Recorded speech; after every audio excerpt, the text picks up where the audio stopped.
Muito bem, pessoal. Agora a gente vai conversar um pouquinho sobre estilos de aprendizagem e profissionalismo, né?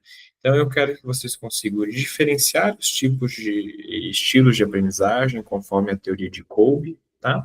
E avaliar os papéis de estudantes de excelência. Muito bem. Então, a primeira questão é qual o seu estilo de aprendizagem, né? E por que que isso é importante de ser estudado, né? Esse QR Code leva aí para uma página online gratuita, tá? Para a realização do teste de estilo de aprendizagem conforme Kolbe, tá? Depois que você realizar seu teste, eu recomendo que siga com a aula, tá bom? Tudo bem.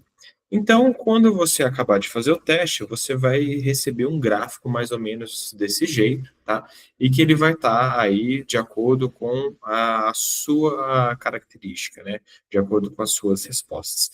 Esse, no caso aqui, é o meu exemplo pessoal. Bom, e nesse gráfico, né, a gente consegue ver que ele classifica as suas respostas. Se você tem de forma predominante como estilo de aprendizagem, né, a experimentação ativa, a conceituação abstrata, a observação reflexiva ou a experiência concreta, né? E a triangulação disso vai te classificar num desses quadrantes que vai definir qual é o seu estilo de aprendizagem predominante, tá bom? Esse gráfico aqui, no caso, ele determina, por exemplo, o estilo convergente, e isso vai ser indicado de acordo com o seu teste. Tá bom? Muito bem. Mas esses estilos de aprendizagem, eles são interessantes porque eles falam um pouco sobre como que o estudante aprende, né, e o que é mais favorável ou mais desafiador para ele, né? E lógico que esse estilo de aprendizagem predominante ele pode mudar ao longo do tempo, né? E se você fizer o teste em diferentes momentos, você pode ter resultados diferentes, até por questões de adaptação, né, e aprimoramento do autoconhecimento de cada estudante. Eu vou discutir agora um pouquinho dos estilos de aprendizagem de Kolbe, tá? O primeiro deles é o estilo convergente, né? Ou também chamado de pragmático, né? Em que o estudante ele une uma experimentação ativa com uma conceituação abstrata, né? Em geral, esse estudante ele prefere trabalhar sozinho, né? Ele não tem dificuldade de experimentar coisas novas, ele prefere situações em que existe uma única solução correta, né? E ele aprende melhor com a mão na massa e com os aspectos teóricos, né? Então, seguir roteiros e manuais, trabalhar problemas e testar hipóteses, né? Então, esse daí é um dos perfis. O segundo perfil é o acomodador ou ativista, né? Em que ele une a experimentação ativa e concreta. Ele gosta de propor muitas perguntas, utiliza mais a intuição do que a lógica. É uma pessoa sociável que gosta de trabalhar em equipe, toma iniciativa para realizar tarefas, né? E aprende melhor experimentando e realizando, né? Ou através de atividades práticas, apresentações, né? Seminários, roleplays, debates, né? Esse é um outro perfil de estudante. O terceiro tipo é o assimilador ou o teórico, né? Que a pessoa une a conceituação abstrata e a observação reflexiva. Então, ela gosta de refletir sobre as coisas. Ela tem propensão para uma carreira científica, crítica, né? Ela aprende melhor pela observação e pelo pensamento. Ela gosta muito de acompanhar uma palestra, uma aula expositiva. Prefere trabalhar conceitos abstratos do que ficar socializando e busca organizar as informações aí de uma forma bem clara, bem lógica, bem sistemática, né? Esse aí é o terceiro perfil. O quarto perfil, segundo Kolbe, é quem une a observação reflexiva e a experimentação concreta e é chamado de divergente ou reflexivo. Então, essa pessoa ela tem um gosto por múltiplas soluções. Ela gosta de feedbacks pessoais, né? Prefere observar ao invés de agir, tem um interesse artístico, cultural em pessoas muito grande, aprende melhor por sensações e observações, então gosta também de atividades práticas, grupos de trabalho, brainstorms, né? Para trocar ideias e busca compreender aí perspectivas diferentes e as sugestões de todos, né? Uma pessoa que sabe congregar, né? Todos esses perfis, né, eles são diferentes. E você identificar qual é o seu, vai entender qual tipo de atividade vai ser mais fácil e qual tipo de atividade vai ser mais desafiadora ou menos interessante.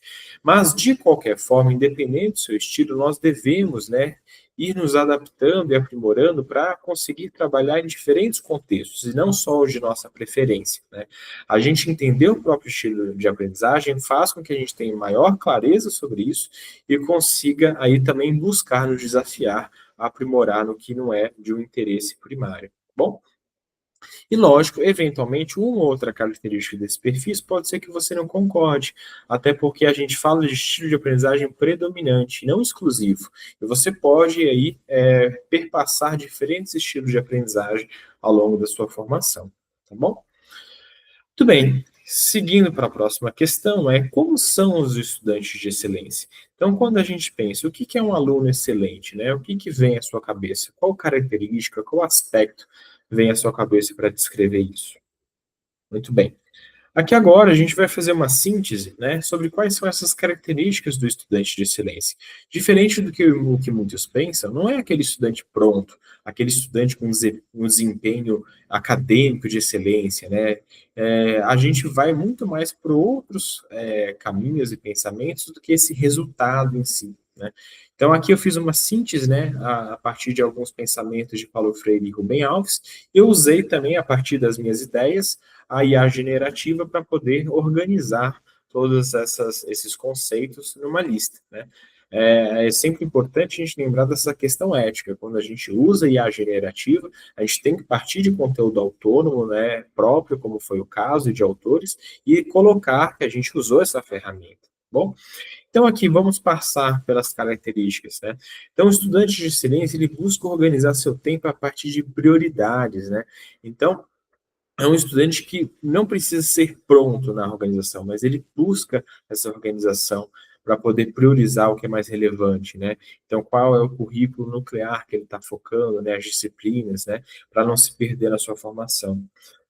É o estudante que desenvolve um compromisso com a formação permanente. Então, ele não está estudando só para a prova, ele está estudando para a vida e para os problemas práticos que ele vai enfrentar. Ele busca essa atualização constante também, que atua com curiosidade intelectual de maneira crítica. Então, é um estudante curioso, que vai atrás das informações, não busca receber apenas de uma forma passiva, né?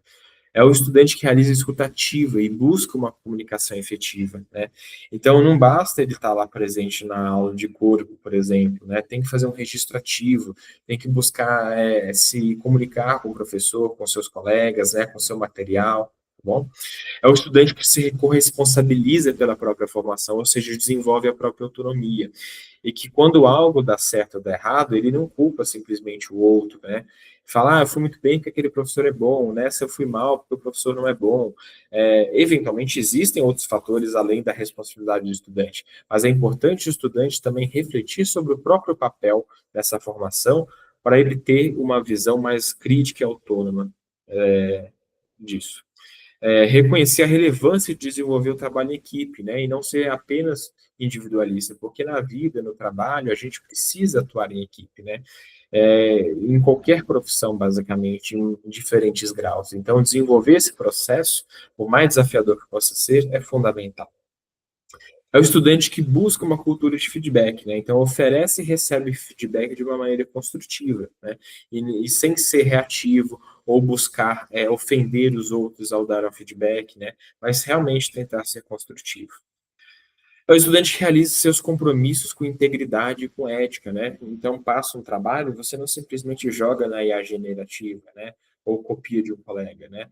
Mesmo que você utilize de outras ferramentas, né? Que hoje em dia são viáveis, né? E válidas, você também desenvolve um exercício, né? E um compromisso com esse estudo, com a sua formação, né? Então, essa questão ética é fundamental, né? Então, todas essas características, elas orientam um pouco do que a gente pensa que é o estudante de excelência, ou seja, o estudante que atua com profissionalismo, né, com dedicação para o próprio desenvolvimento, não simplesmente que vai reagindo, né, apenas tentando tirar notas, né, ou conseguir a aprovação, que isso daí é apenas um aspecto que não vai conseguir formar um profissional de excelência necessariamente, tá bom? Tudo bem, então ficamos por aqui, pessoal, e bons estudos.